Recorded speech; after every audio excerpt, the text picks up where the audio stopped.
Good day, Orteans. Your lecturer for today is Professor Ron Joshua Manimtim, #1 in Calabarzon in the December 2018 Criminologists Licensure examination. Don't forget to subscribe and press the bell button to receive the latest updates. Take it away, Ron. Christine, body of beliefs. Oh, shit, nahihag siya. Uh, body of beliefs, stories, customs, and usage handed down from one generation to generation with the effect of unwritten law. Is it norms, tradition, customs, ethics? Hmm. Yung mga paniniwala na ipinapasa-pasa kada henerasyon. Hmm. Or yung halimbawa, yung mga parati natin ginagawa. Ah, pagmamano. Ano ang tawag sa kanya? Bihi, DB, B, B, B. Tawag sa kanya ay orasan ko na naman. Okay. Ayun. Sagot dito ay tradition. Okay. Pinapasa-pasa yung tradisyon. Ito mga to from one generation to another. And with an effect of unwritten law, hindi mo na yan kailangang isulat. Alam na yan kasi from kay lola, sa kanyang mga anak, sa apo, yun ang pinapractice at ginagawa. Hindi na yun sinusulat.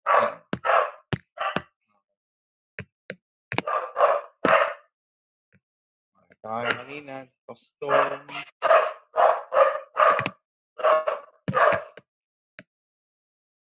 traditions, and to differentiate them.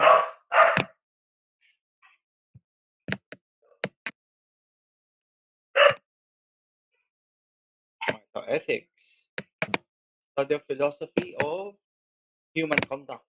Kung paano mag-act ang isang tao. With an emphasis on the determination of right and wrong.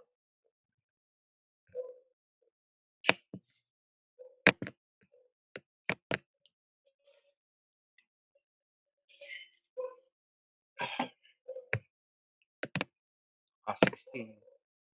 The binding spirit that enhances teamwork, cooperation in police organization, extending to the people they serve is manifested by the PNP members' deep commitment and concern to one another. Ano yung tinutukoy dito? A. Valor. B. Camaraderie. C. Discipline. D. Patriotism.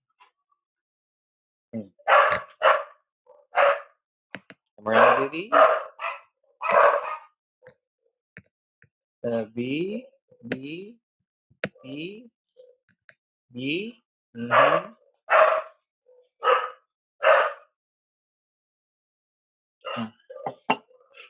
Teka lang ang timer ha. B. Oh.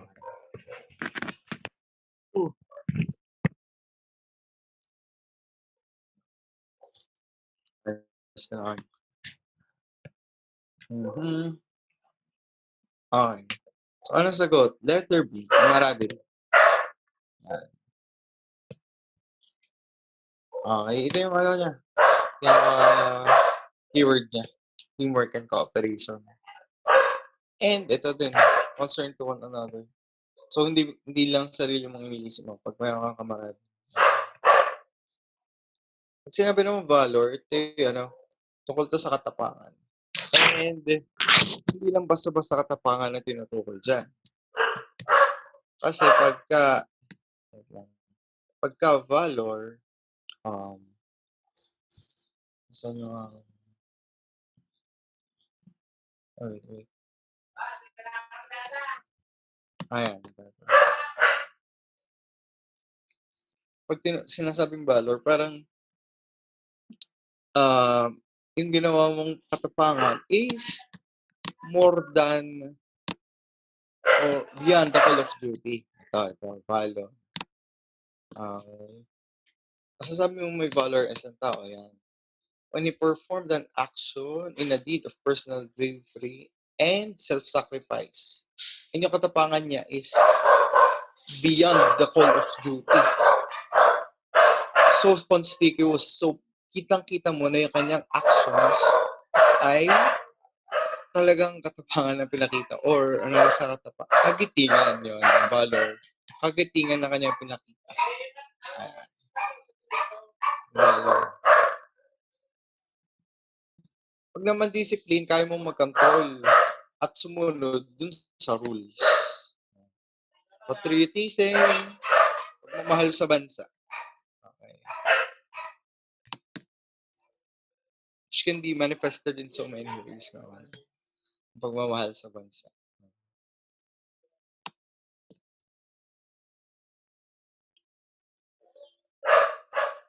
Okay.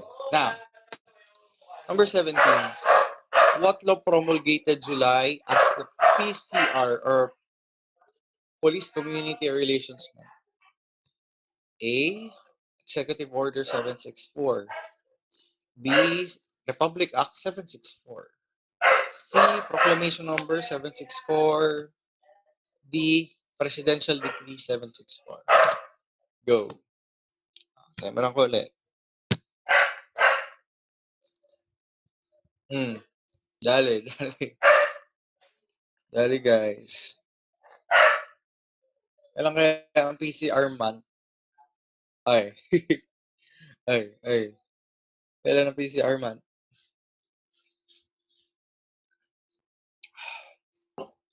A?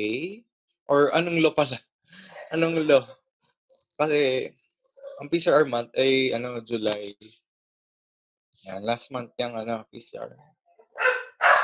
Isa pa lang. Dali, hula na. Hula na. Okay. Sumampa lang ang nasagot. Ayun, pinaltan. Yung iba. Ayun, raise ng hand. Bakit? B, yan. Okay, sagot na. A, B, D, A, ayan. B, Ang sagot ay, ano kaya sagot? Letter C. Proclamation number 764. Ayan. Ito ay na-enact noong 2005. Okay. Ayan. Okay. Ayan. Pinirmahan nino sino kayang pumirma ng panahong to? Okay. So, yung panahon to ni GMA. Ayan. January 24, 2005. Dineclare ang month of July as the PCR month. Okay. Anong purpose ng PCR month? Ayan. Aims to develop a closer interaction between the police and community with regards to handling peace and order concerns.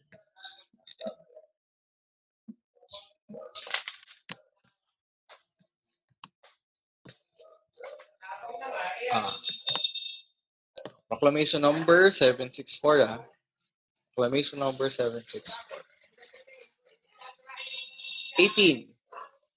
All government resources and powers of their respective offices must be employed, used efficiently, effectively, honestly, economically, particularly to avoid wastage in public funds. Familiar na tayo dito? Ano to? Maulit lang. Ano to? Ayan. Tama si sir. Letter C. Okay. This is, naulit na kasi, commitment to public interest. So, ano nga yung reason? Ito.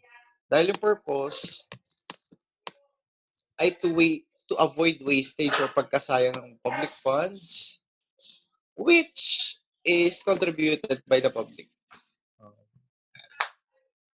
So letter C.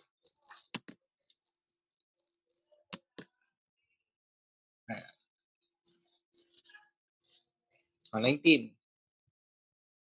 Ito na din yung kanina. Yung ginagawa every morning. This is flag raising ceremony.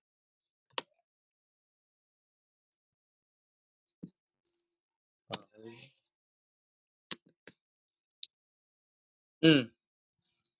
Ito na yung kanina. The failure to perform an act. This is nonfeasance. Failure. Wala kang ginawa. Or ibang tawag ay omission. Diga. Omission. Neglect of duty. Nonfeasance. If you want to learn more from him, take our Road to 1 Million challenge. If this channel hits 1 million subscribers, we will release the rest of his lectures. Or you can watch the rest of his lectures now by enrolling in Ortea Criminology Review. Just message us on our Facebook account for more details. See you soon, Orteans!